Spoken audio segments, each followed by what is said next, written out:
Hey everyone, Shabbat Shalom. All right, we're setting it up like this. I look very small in this picture. It's so funny. Okay, well,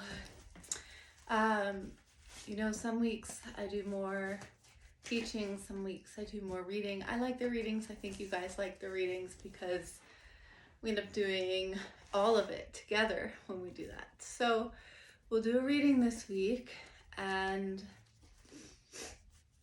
well, we have whatever's going on in the collective and you have whatever's going on for you. And the thing about these readings is that what's most important and where your real message comes from is how does it land for you? So you can always say, what's the message for me right now? But it's also really helpful to have a specific question in mind.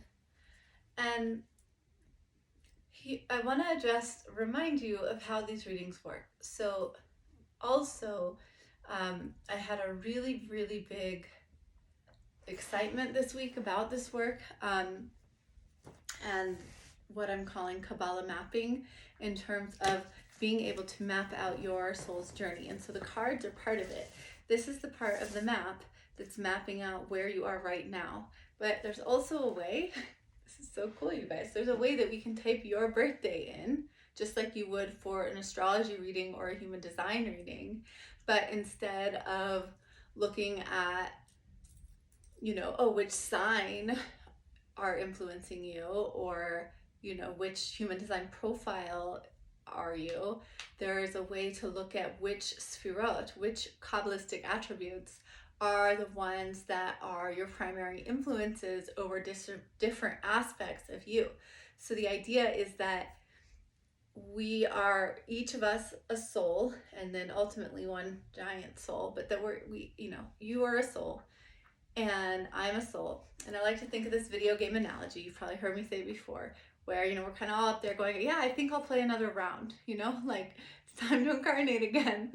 And we get to choose our avatar. And so, for example, with me, I'm looking at, it reminds me of like Mortal Kombat when I was a kid. And looking at like, oh, this character has, really a lot of strength, but no weapons.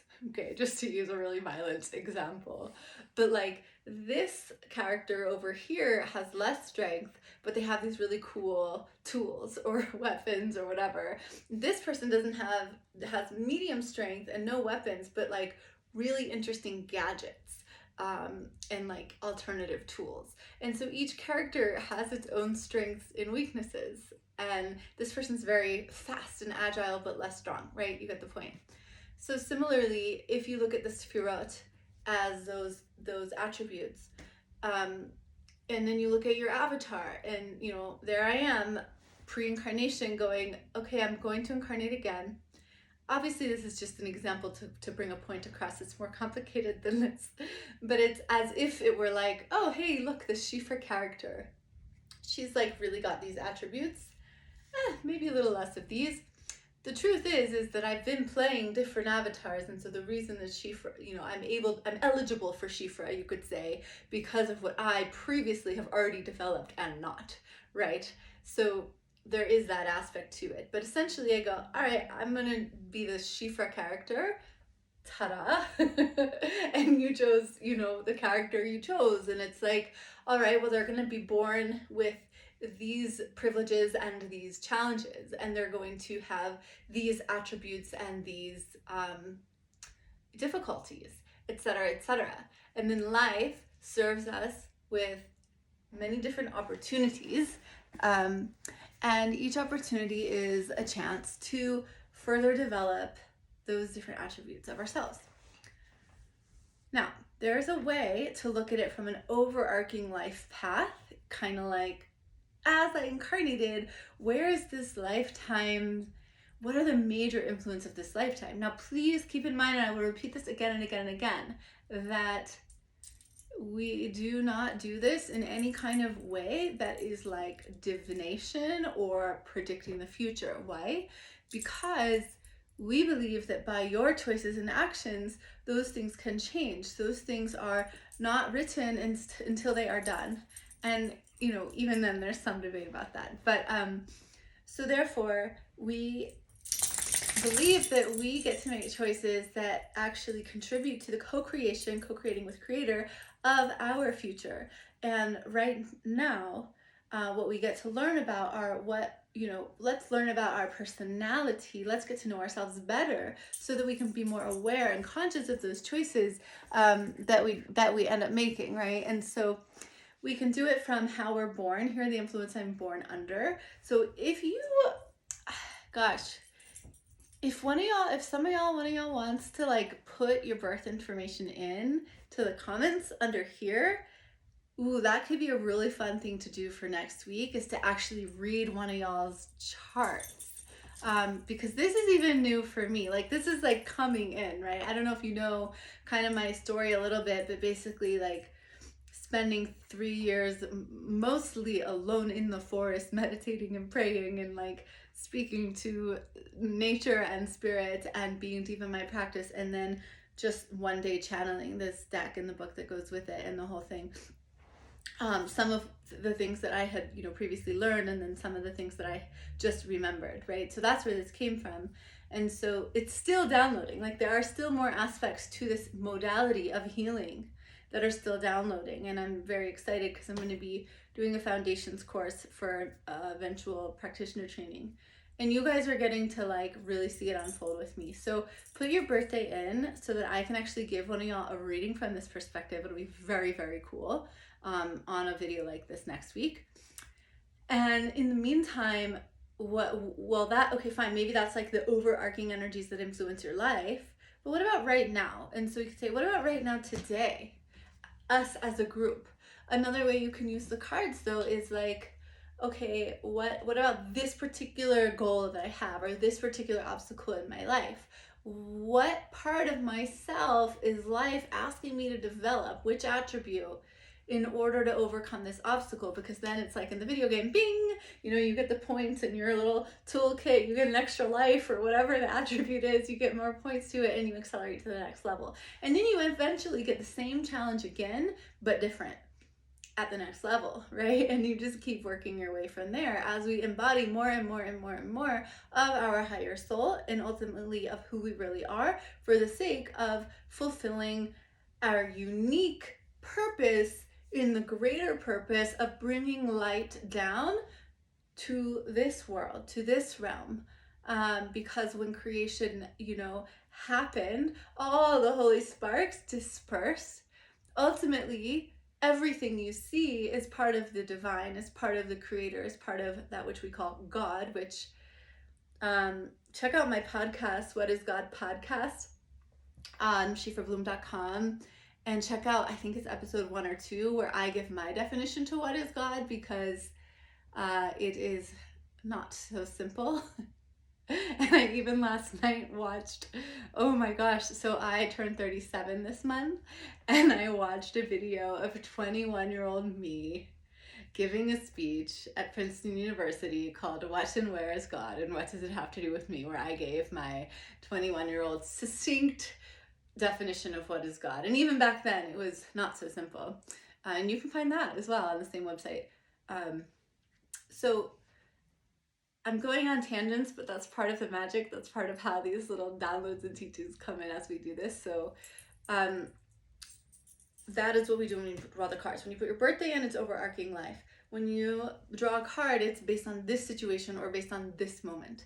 But it's not telling you an answer, and it's not even, when I created this, which it is a kind of tarot, I didn't own a single tarot deck. I had played with tarot with friends a few times, but I didn't know much about tarot until I accidentally created one. Because what I did was I channeled Kabbalah into a deck, and it just so happened that it was functionally, format wise, a tarot, because tarot is based in Kabbalah, right? So that's how this came to be. But I'm not telling you, oh, this is what's going to happen, or this is what it is it's just for yourself.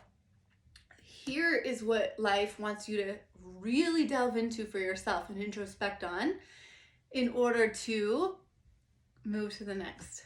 Okay, so I'm going to set my intention for this group, for those of us in this group, what could be a collective message for us, especially in this theme of our own inner Aliya, our own inner homecoming to our own truth, our returning and ascending to a higher version of ourself, which, by the way, I just also launched, also on my website under Work With Me, an Inner Aliya retreat. That's a personal retreat for one person at a time, with ritual and Kabbalah mapping and many different processes. You can look online at that. And I've had one person already book a weekend with me for that.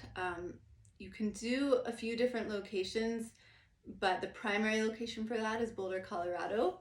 And so that's where we'll be doing the first one. There's a couple of different options, and we can always talk about it, but I'm very excited for all of these things, for the Kabbalah mapping and for these Inner Aliya retreats. But for us here, this is our Friday Inner Aliya moment. And I want to pick a card for us. So, picking the card around 11:20.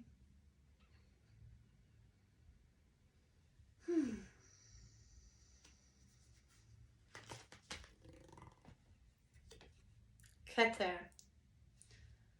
I think one card for now, and let's see. So it's always interesting because I obviously have been doing this. I've done hundreds of readings by now, and I have a pretty nice idea of what these cards mean and how I work with them and what Keter is and what it means. But it's interesting because sometimes I'm even like, I kind of just want to see what the book says, even though I wrote the book. And that's kind of how I'm feeling right now. So I'm just going to grab the book, which is right here. This is great. Cool. Okay, so the book, if I fast forward, there's several different parts of this book. It's really cool. Oh my gosh. I mean, I guess I flipped pages a few times, but I kind of just flipped right to Keter. Maybe not right to it, but that was still cool. All right, guys, I actually feel like I just want to read from it because the book, I really was in that channel of like, I just wrote it. I made this deck, and a couple weeks later I made this book, and I've been alone in the woods for a few years, and like there's something really pure about how the book came through. There's also something really pure when I'm doing like a one-on-one reading and we, invoke and open that channel. But I just want to read from here. So, regarding your own inner Aliya and our inner Aliya collectively, our own returning to an ascended version of ourself here and now, right? The light of this card is you already know. Which, by the way, as a tangent, while yes, it is true that any card we pulled, we would have gained some insight, I'm telling you, there is some magic for real that because of the intention, invocation, and prayers that have gone into this card, the cards are eerily on point and specific. So, just go with it, okay? Let's see. Trust your intuition. Your knowing is guiding you, and every time you listen to your inner knowing gets louder. Parts and pieces of you that once felt disconnected are now integrating, and you are becoming a more whole version of yourself. You guys, I could not feel this more. I feel this so much, and I would love to know how you feel it, because I was literally just thinking a lot this week about this time when did I tell you guys about this last week when it was this time when I was walking in Jerusalem and I was 22 years old and I was having a phone call with my dad, and I'm telling him how actually I don't want to go to film school even though I was accepted to one of the best screenwriting conservatories in Hollywood, and actually I had a degree in creative writing and in Spanish literature, but I'm over here in Israel studying Kabbalah, and I'm getting really into energy medicine, and I'm getting really into herbal medicine, and I think I'm gonna study yoga. He's like, girl. He didn't say girl, but he probably said something like, sweetie, what are you gonna pick? Which one are you gonna pick? Like, you can't do all of them. And I've been thinking about how, no, actually, if each of us is our own diamond, then there's a multifacetedness to all the sides of the diamond that really make it sparkle, that really make it so special. And all of those pieces that I just named and more are what have contributed to me now at this stage in my life synthesizing this entire modality of traditional Jewish healing and, story alchemy and Kabbalah mapping, which are, parts of that bigger umbrella of traditional Jewish medicine. So I really feel that. And even since I was so much younger, there's this part of me that's like the fiery, even though in Western astrology, I'm a Taurus sun sign, in case that means anything to you, earth, grounded, whatever. In Jewish astrology, I'm an Aries sun sign, which is fire. But even in Western astrology, I still have a lot of fire in my chart. And so I have, since I graduated college, probably, like, I've been wanting to share this stuff with the world, but it's not all come down yet. Like, it's still up in Bria and in Yetzirah, if you're starting to familiarize what those words mean, as it comes down those 4 stages of worlds in creation. And yet I want to put it out there. And so there's been different things that I've put out there in the world, different courses and programs and apprenticeships and practices and different ways that I've shared with the world. And then periods of time, and this is for you too. I'm not just telling you about me. I'm telling you how these cycles work, that you could probably resonate in your own story. But there's been times of just inwardness, and it feels like a lack of creativity, and it feels like, well, this is like what's going. Okay, like I guess that was fun while it lasted. Just these feelings of intermission. But I don't know when the next act starts.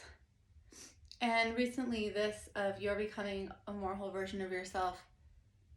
Like, I like to think that's always true, but it doesn't always feel true. And it feels true right now.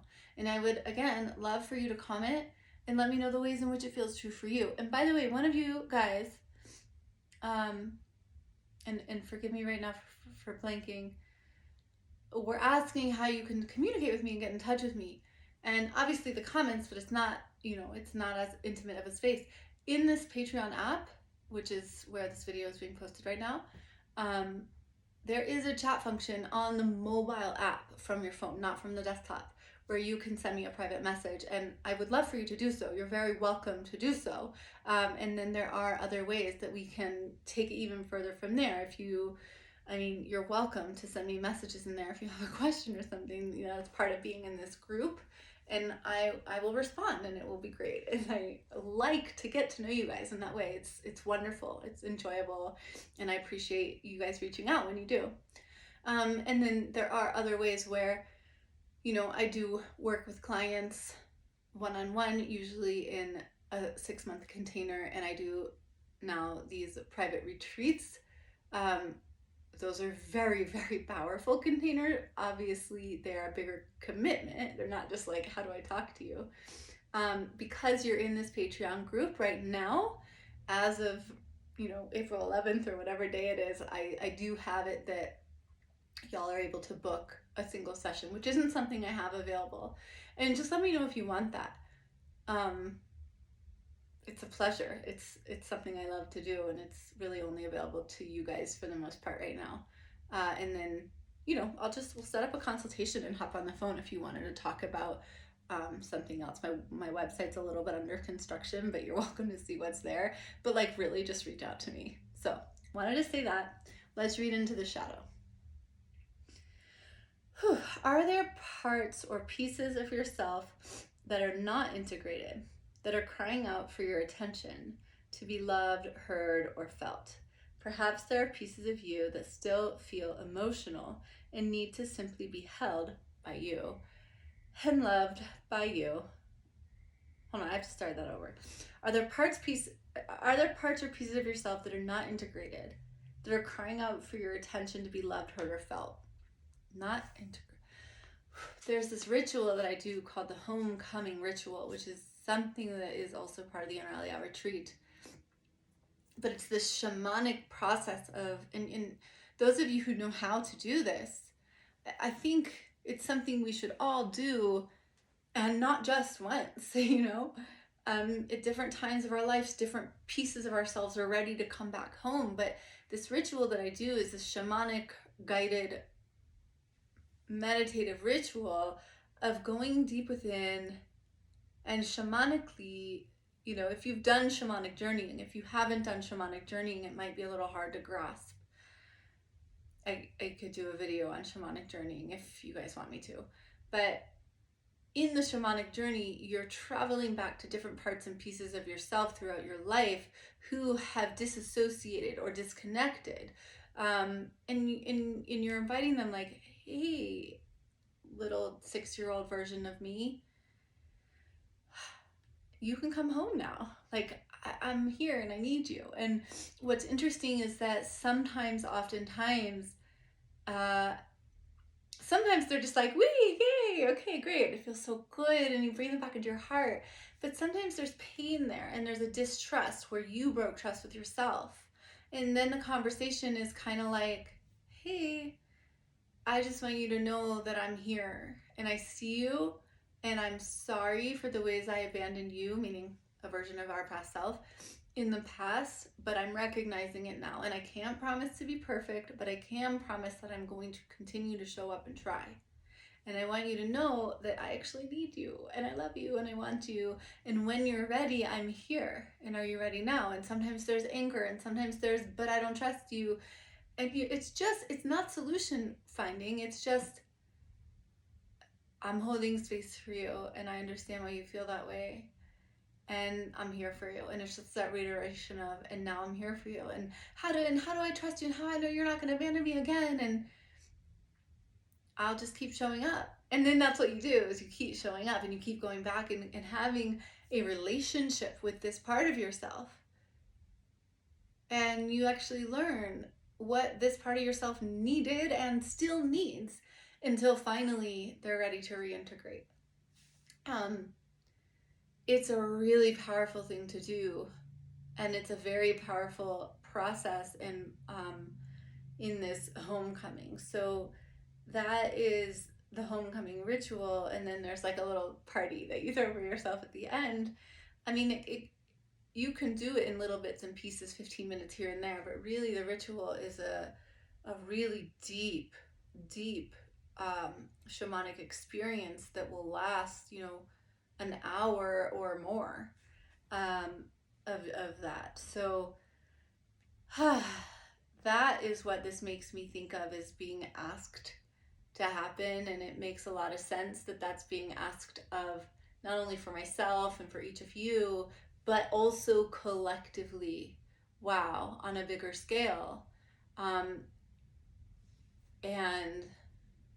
it also makes sense that I'm drawing, you know, and reading this today after just this week, I posted this homecoming ritual offering as part of a new offering. And you know, started receiving signups for that. So that feels like really aligned for me too. And I'd love to know how you guys relate to this. You know, so perhaps there are pieces that still feel emotional and need to simply be held by you, loved by you, told it's okay to feel, right? In order to move past a strong emotion, it's necessary to feel it first. Remember, the only way past is through. And remember, this too will pass. I'm my yoga teacher, so I just re-signed up for the yoga membership, and I've gone every day for the past 3 days. And so I'm very proud of myself for that. And my yoga teacher said, well, there's 40 people in the class. It's a popular studio. And, you know, some of us are going to be having really great days, and some of us are going to be struggling a little more with things going on in life. And just remember, this too will pass. If you're feeling really great, it'll pass, don't worry. And we all kind of laughed. And he's like, but if also you're feeling struggling, it'll also pass. So that's a reminder here. And the light emotion will pass too, and the heavy emotion will pass too. The goal is to learn to ride the wave. I hope that was as great for you guys as it has been just for me. You'll have to let me know as we continue the style. I know you guys like video, if you like this kind of casual. You know, I was trying to keep them shorter. This one's going to end up being about a half an hour. So y'all will let me know, please, so I can continue to tailor this and customize it for what you like. A little more on Keter. So this book has a few different pages on Keter because there's Keter more thematically in the major arcana, which is just like the more thematic cards, and then there's Keter, the actual sphera, the energy center attribute. But this is the major arcana Keter. So that's what I'm reading. And you know what? That feels like exactly what I needed to read. I'll read a little bit more. Keter is the crown or connection to the higher self and the center of your direct knowing. You know what? This says more, but I just feel like I want to leave it there because that felt like exactly the message that needed to be shared for today. I would love to leave us with a blessing for today. May we have the support and guidance that we need. And may we, especially as Shabbat is coming in, may we really tap into that spaciousness that we can be open to on Shabbat. That spaciousness, the welcoming of the divine feminine, that in between the veil lifting kind of energy. May we be privy to experience that enough to have yet another, let's call it a breakthrough in coming home to yet another little piece of ourself, or maybe a big piece, and that we can start to integrate and be more whole, ourself, our little group, and then us collectively as a nation on this entire planet. That is my blessing. That is my prayer. Thank you guys for watching. Thank you guys for your comments that I anticipate reading. Thank you guys for sharing with your friends about this little group. I'm looking forward to the ways I can continue to add more and evolve it in the future, but this is where we are right now. So thank you for your support, and Shabbat Shalom. We'll speak to you soon.